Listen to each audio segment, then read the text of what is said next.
সাংবাদিক ভাইগণ এখানে উপস্থিত হয়েছেন তাদেরকে আপনাদেরকে বিশেষভাবে একটা কথা বলতে চাই, আপনারা বস্তুনিষ্ঠ সংবাদ পরিবেশন করুন, আপনারা ন্যায়ের পক্ষে থাকুন, জনগণের পক্ষে থাকুন। আপনাদেরকে এদেশের মানুষ মাথার তাজ হিসাবে সম্মান করবে। একটি কথা দিয়ে আমি শুরু করতে চাই, আমাদের প্রাইম মিনিস্টার সবসময় বলে আমাদের অপরাধটা কি, আমাদের অপরাধটা কি। মাননীয় প্রাইম মিনিস্টার আপনাকে বলতে চাই, আপনি বাংলাদেশে এমন কোন কাজ নয় যে করেন নয়,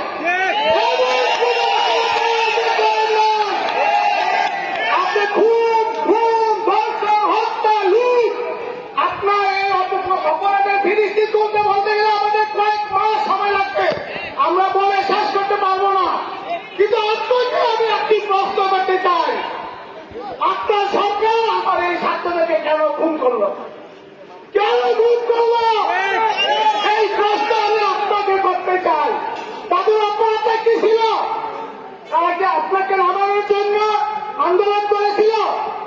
তারা কি বলেছিল যে আমাদের টাকা পয়সা ফেরত দরকার, তুমি লুট করেছ?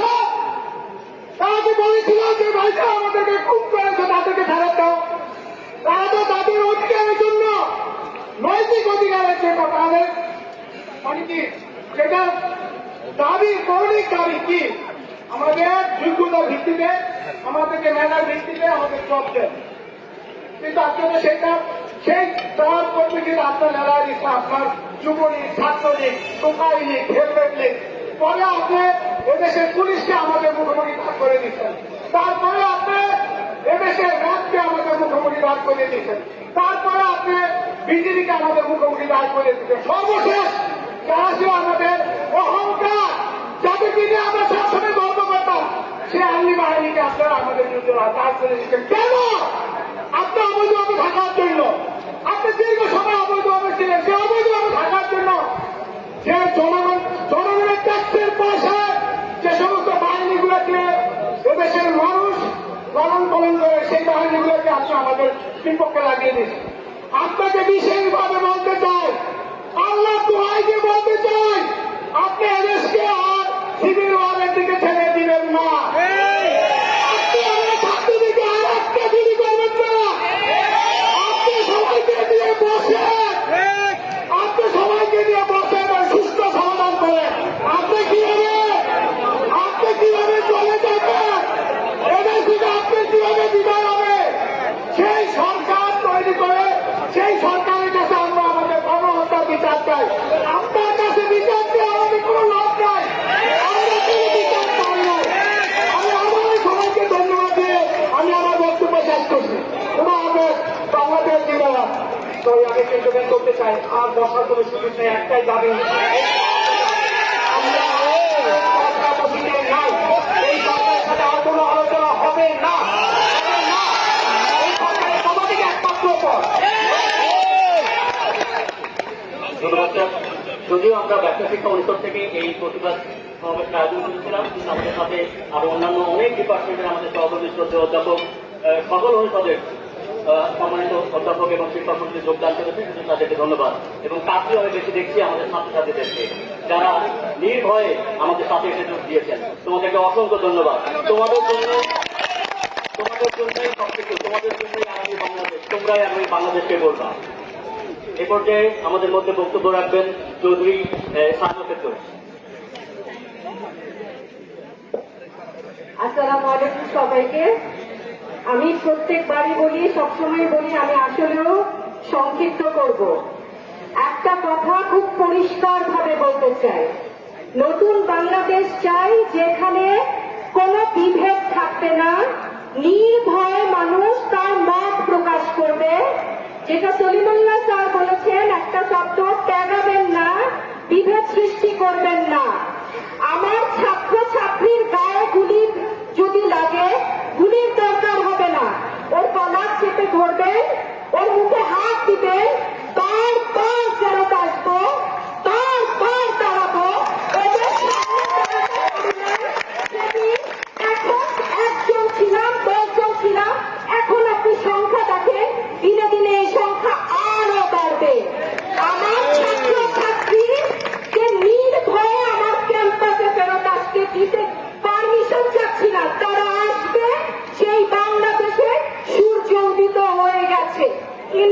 না, দেখা হবে সুন্দর একটা সময়ে। আশাবাদী, ভয় পাচ্ছি না, ভয় পাই না। বাংলাদেশকে কখনো আপনাদের ভাষায় দাবায় রাখা যায় না।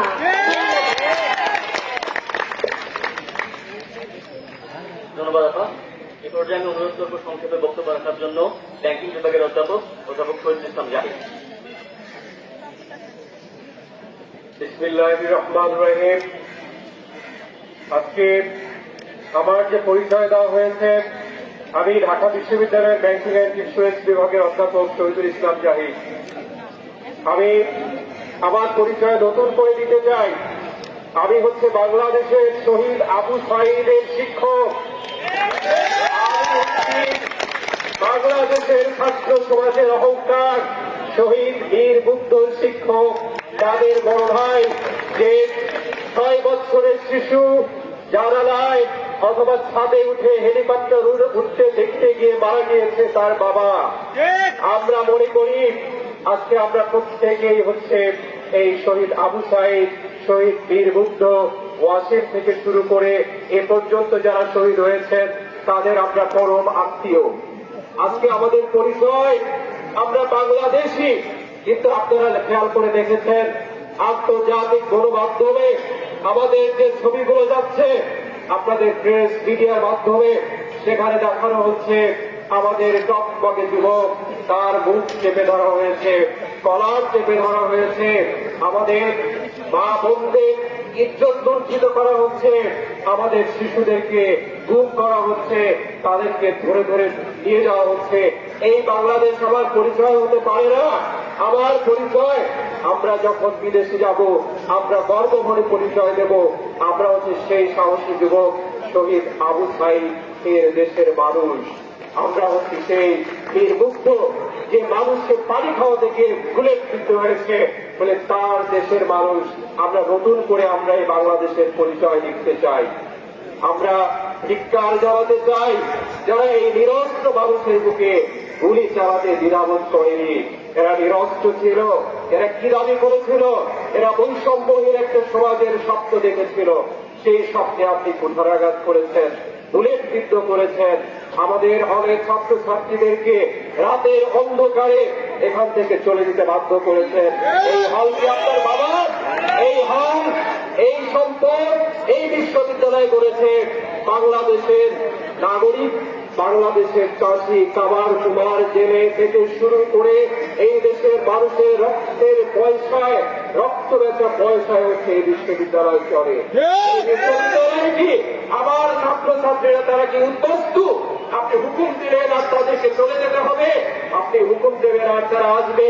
আমার ছাত্রছাত্রীরা আপনার হুকুমের পরোয়া করে না, তারা এই দেশের নাগরিক হিসেবে, এই বিশ্ববিদ্যালয়ের স্টেক হোল্ডার হিসেবে তারা এই বিশ্ববিদ্যালয়ে আসবে নতুন পতাকা হাতে, এবং আপনার আপনার নির্দেশের অপেক্ষা পরোয়া করবে না। সূর্য সন্তান, এদেরকে দাবিয়ে রাখা যাবে না। আপনার যদি ন্যূনতম বিয়ের বোধ থাকে এখনই আপনি পদত্যাগ করুন। ছাত্রছাত্রীরা আপনাকে প্রথমে পদত্যাগ করতে বলেনি, তারা 2 দফা দিয়েছিল, আপনি শুনলেন না। আমাদের দফা দিয়ে দাঁড়ালো 9 দফা, আপনি শুনলেন না। তখন আপনি যখন তারা যখন 1 দফা দিয়েছে তখন আপনি তাদেরকে আলোচনার টেবিলে রাখেন। আপনার লজ্জা লাগে না?